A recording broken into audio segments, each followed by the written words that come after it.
ನಮಸ್ಕಾರ ವೀಕ್ಷಕರೇ, gold and Ratan vehicle YouTube ಚಾನಲ್ಗೆ ತಮ್ಮೆಲ್ಲರಿಗೂ ಸ್ವಾಗತ ಸುಸ್ವಾಗತ. ನಿಮ್ಮ ಹತ್ರ ಯಾವುದೇ ರೀತಿಯ ವಾಹನಗಳು ಮಾಡಿಕ್ಕಿದ್ದಲ್ಲಿ ಸ್ಕ್ರೀನ್ ಮೇಲೆ ಕಾಣ್ತಿರೋ ನಮ್ಮ ವಾಟ್ಸಪ್ ನಂಬರ್ ಆಗಿರುತ್ತೆ ವೀಕ್ಷಕರೇ. ಈ ವಾಟ್ಸಪ್ ನಂಬರ್ಗೆ ಏನಿಲ್ಲ, ಜಸ್ಟ್ ನಿಮ್ಮ ಗಾಡಿ ವ್ಯವಸ್ಥೆಯಲ್ಲಿರುತ್ತೋ ಆ ಗಾಡಿ 7 ರಿಂದ 8 ಫೋಟೋ ಕಳಿಸಿದ್ರೆ ಸಾಕು, ನಾವೇ ನಿಮಗೆ ಫ್ರೀ ಮಾಡ್ಕೊಂಡ್ಬಿಟ್ಟು ಕಾಲ್ ಮಾಡಿ ಡೀಟೇಲ್ಸ್ ಎಲ್ಲ ಕಲೆಕ್ಟ್ ಮಾಡಿ ನಿಮ್ಮದು ಗಾಡಿ ಸೇಲ್ ಮಾಡೋ ಪ್ರಯತ್ನ ಮಾಡ್ತೇವೆ ವೀಕ್ಷಕರೇ. ನಿಮ್ಮ ಗಾಡಿ ಅಷ್ಟೇ ಅಲ್ಲದೆ ನಿಮ್ಮ ಫ್ರೆಂಡ್ ಸರ್ಕಲ್ ಯಾರದೇ ಗಾಡಿ ಇದ್ದರೂ ಕೂಡ ಅವರಿಗೂ ಕೂಡ gold and Ratan vehicle YouTube channel share ಮಾಡಬಹುದು. ಹಾಗೆ ನೀವು ಕೂಡ ಸಬ್ಸ್ಕ್ರೈಬ್ ಆಗಿರಲಿಲ್ಲ ಅಂದರೆ ಸಬ್ಸ್ಕ್ರೈಬ್ ಆಗಿ ಹಾಗೆ ಬೆಲ್ ಐಕನ್ ಕೂಡ ಒತ್ತಿ. ಬೆಲ್ ಐಕನ್ ಒತ್ತಿರೋದ್ರಿಂದ ನಾವು ಯಾವುದೇ ಗಾಡಿ ವಿಡಿಯೋ ಬಿಟ್ಟರು ಫಸ್ಟ್ ನಿಮಗೆ ನೋಟಿಫಿಕೇಶನ್ ಬರುತ್ತೆ ಅಂತಾನೆ ಹೇಳ್ಬೋದು ವೀಕ್ಷಕರೇ.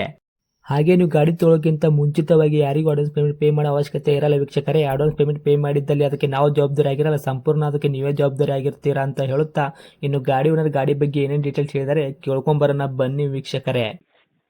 ಹಲೋ ಹಲೋ ಸರ್, ಹೇಳ್ರಿ. ನಮಗೊಂದು ಮಾರುತಿ ಸುಜುಕಿ ಓಮಿನಿ ವ್ಯಾನು ಗಾಡಿ ಕಳಿಸಿದ್ರಲ್ಲ ಸೇಲ್ಗಿದೆ ಅಂತ, ವೈಟ್ ಕಲರು. ಹೌದೌದು ಏನೈತ್ರಿ ಮಾಡಲು? ಸರ್ 2011 4 ಓನರ್ ಆಗಿದೆ. MPF ಇಂಜಿನು, 8 ಸೀಟರ್ ಗಾಡಿ, 7+1. 2011 ಮಾಡಲ್ ಐತ್ರಿ. ತಾವು 4 ಓನರ್ ಆಗಿದ್ದೀರಾ. ಗಾಡಿ ತೊಗೊಳೋರು 5 ಓನರ್ ಆಗ್ತಾರೆ. 7+1 8 ಸೀಟರ್ ಬೇಕಲ್ಲ? ಹೌದೌದು. ಎಷ್ಟು ಆಗೈತೆ ಸರ್ ರನ್ನಿಂಗ್ ಎಲ್ಲ ಕಿಲೋಮೀಟ್ರು? ಅದು 1,20,000 ಏನೋ ಆಗಿದೆ ಸರ್. ಓಕೆ, ಮೀಟ್ರ್ ಚಲ್ತಿಯಲ್ಲಿ ಐತ್ರಿ. ಹೌದು. ಟೈರ್ ಕಂಡೀಷನ್ ಎಲ್ಲ ಯಾವ ಥರ ಇಟ್ಟಿದ್ದೀರಾ? ಫ್ರಂಟು ಬ್ಯಾಕ್ ಸೈಡ್ ಸ್ಟೆಪ್ನಿ ಇದೆ ಟೈರು? ಟೈರು 75% ಇದೆ ಸರ್, ಸ್ಟೆಪ್ನಿ ಇದೆ. ಓಕೆ. ಗಾಡಿ ಇಂಜನ್ ಕಂಡೀಷನ್ ಆಗಿರ್ಬೋದು, ಗಾಡಿ ಬಾಡಿ ಲೈನಪ್ಪಲ್ಲಿ ಯಾವ ಥರ ಇಟ್ಟಿದ್ದೀರಾ? ಬಾಡಿ ಲೈನ್ ಎಲ್ಲ ಓಕೆ ಇದೆ ಸರ್. ಇಂಜಿನ್ ಕೂಡ good condition, pure petrol. Fuel ಬಂದುಬಿಟ್ಟು ಪೆಟ್ರೋಲ್ ಅರೌಂಟ್ ಐತ್ರಿ, ಆದರೆ LPG CNG ಈ ಥರ ಏನೂ ಫಿಟ್ನೆಸ್ ಮಾಡಿಸಿಲ್ಲ ಗಾಡಿಗೆ? ಇಲ್ಲ CNG ಇಲ್ಲ, ಇದು ಇಲ್ಲ ಸರ್. LPG pure petrol. ಏನು ಬರ್ತಿತ್ತು ರೀ ಮೈಲೇಜು? ಮೈಲೇಜು 15ರಿಂದ 20ವರೆಗೆ ಬರುತ್ತೆ ಸರ್. Okay sir. ಗಾಡಿ ಆಕ್ಸಿಡೆಂಟ್ ಆಗೋದು, ರೀಪೇಂಟು, ಡೆಂತು, ಕ್ರ್ಯಾಸಸ್ಸು, ಟಿಂಕ್ರಿಂಗ್ ಕೆಲಸ, ಗಾಡಿ ಮೇಲೆ ಕೇಸಸ್ಸು, ಓರಿಜಿನಲ್ ನೆನಪು ಈ ಥರ ಏನಾದರೂ ಪ್ರಾಬ್ಲಮ್ ಇದೆಯಾ? ಇಲ್ಲ ಸರ್, ಯಾವುದೇ ಪ್ರಾಬ್ಲಮ್ ಇಲ್ಲ. ನಿಮ್ಮ ಕೈಯಲ್ಲಿ ಮಾತ್ರ ಸಂಪೂರ್ಣವಾಗಿ ಕ್ಲಿಯರ್ ಐತ್ರಿ? ಹೌದು. Okay sir. ಗಾಡಿ ಒಳಗೆ ಮ್ಯೂಸಿಕ್ ಸಿಸ್ಟಮ್ ಅಂತೆಲ್ಲ ಇದೆಯಾ? ಮ್ಯೂಸಿಕ್ ಸಿಸ್ಟಮ್ ಇದೆ ಸರ್. ಐತ್ರಿ? ಹಾಂ. ಓಕೆ. ಬಂಪರ್ ಆಗಿರ್ಬೋದು, carrier, fitness extra?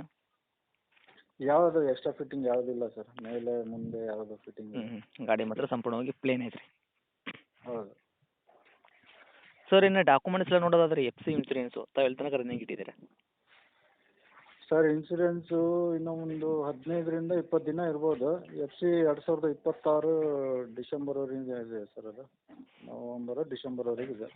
Okay. Almost ಆಲು FC ಇನ್ನೂ ಒಂದು ವರ್ಷದ ತನಕ ರನ್ನಿಂಗ್ ಇರುವಂಥದ್ದು. ಇನ್ಸೂರೆನ್ಸ್ ಬಂದುಬಿಟ್ಟು ಲ್ಯಾಪ್ಸ್ ಆಗುತ್ತೆ ರೀ ಇನ್ನೂ 10 ದಿನದಾಗ? ಹಾಂ ಹೌದು. Okay sir. ಇವಾಗ ನಿಮ್ಮ ವೆಹಿಕಲ್ ತೊಗೊಂಡವ್ರಿಗೆ ಏನೂ ₹1 ಕೆಲಸ ಮಾಡೋಂಥ ಅವಶ್ಯಕತೆ ಇಲ್ಲ, ತೊಗೊಂಬಿಟ್ಟು ಆರಾಮಾಗಿ ಓಡಿಸ್ಕೋಬೋದಲ್ಲ? ಹೌದು ಸರ್, ರನ್ನಿಂಗ್ ಕಂಡೀಷನ್ ಇದೆ. ಓಕೆ ರೀ. ಇನ್ನು ಡೈರೆಕ್ಟು ರೇಟ್ ವಿಷಯ ಬಂದಾಗ ತಾವು ಏನು ಕೋಟ್ ಮಾಡ್ತೀರಾ ಸರ್ ಪ್ರೈಸು? ಸರ್, 1,40 ಹೇಳ್ತಾ ಇದ್ದೀನಿ. ಹ್ಞೂ. 1,30 ಫೈನಲ್ ಬಂದರೆ ಬಿಟ್ಬಿಡ್ತೀನಿ ಸರ್. ಓಕೆ ರೀ ಸರ್. 1,40,000 ರೇಟ್ ಹೇಳಕತ್ತೀರಿ, 1,30,000 ತಾವು ಗಾಡಿ ಕೊಡ್ತೀರಾ? ಹೌದು. ಓಕೆ. ಫೈನಲ್ ರೇಟ್ ಆಗುತ್ತಾ? ಇನ್ನು ಹತ್ತಿರ ಬಂದರೆ ಇದರಲ್ಲಿ ಕೂಡ ಕಡಿಮೆ ಆಗುತ್ತೆ ರೀ? ನೋಡೋಣ ಸರ್, ಮುಂದೆ ಬಂದರೆ ಕಸ್ಟಮರು ಹ್ಞೂ. ಮಾತಾಡಿ ಇದು ಮಾಡೋಣ. ಈಗ ಮತ್ತೆ ಇನ್ಸೂರೆನ್ಸು CC 1,40,000 ನಾವೇ ತೆಗಿಬೇಕಲ್ಲ ಸರ್. ಓಕೆ. ಹೌದು. ಇನ್ಶೂರೆನ್ಸ್ ಪ್ರೆಸ್ ಮಾಡಿಕೊಡ್ತೀರಾ? ಹಾಂ, ಡ್ಯೂ ರನ್ನಿಂಗ್ ಇದ್ದರೆ ಓಕೆ, ಇಲ್ಲ ಡ್ಯೂ ಆಗಿದೆ ಅಂದರೆ ಫ್ರೆಶ್ ಇನ್ಸೂರೆನ್ಸ್ ಹಾಕಿ ಕೊಡ್ತೀನಿ. ಓಕೆ. ಇವಾಗ ಆಲ್ಮೋಸ್ಟ್ ಅಲ್ಲಿ ಡ್ಯೂ ಆದಂಗೆ ಲೆಕ್ಕಕ್ಕೆ ಬರೋದು 15 ದಿನದಾಗ ಅಂತೆ? ಹಾಂ ಹೌದೌದು. ಓಕೆ. ಅದೊಂದು ಪ್ರೆಸ್ ಮಾಡಿ ಕೊಟ್ಬಿಟ್ಟು 1,30,000 ತಾವು ಗಾಡಿ ಕೊಡೋಕೆ ರೆಡಿ ಇದ್ದೀರಾ? ಹೌದು. Okay sir. ಗಾಡಿ ಇರುವಂಥ ಲೊಕೇಶನ್ನು? ಗಾಡಿಯ location Ballari district, Jindal factory. Okay. ತಮ್ಮದು ತಾಲೂಕು. ತಮ್ಮದು ಕಾಂಟ್ಯಾಕ್ಟ್ ನಂಬರ್ ಇದೆ ಐತ್ರಿ? ಇದೆ ಸರ್. ಅಪ್ಡೇಟ್ ಮಾಡಿರ್ತೀನಿ ರೀ. ನೋಡಿರಿ, ಬಂದವರಿಗೆ ಆದಷ್ಟು ನೋಡಿ ಮಾಡಿ ಕೊಡೋ ಪ್ರಯತ್ನ ಮಾಡಿ ಸರ್. ಆಯ್ತು ಸರ್, ಓಕೆ ಮಾಡ್ಕೊಡೋಣ. Thank you sir. ಓಕೆ.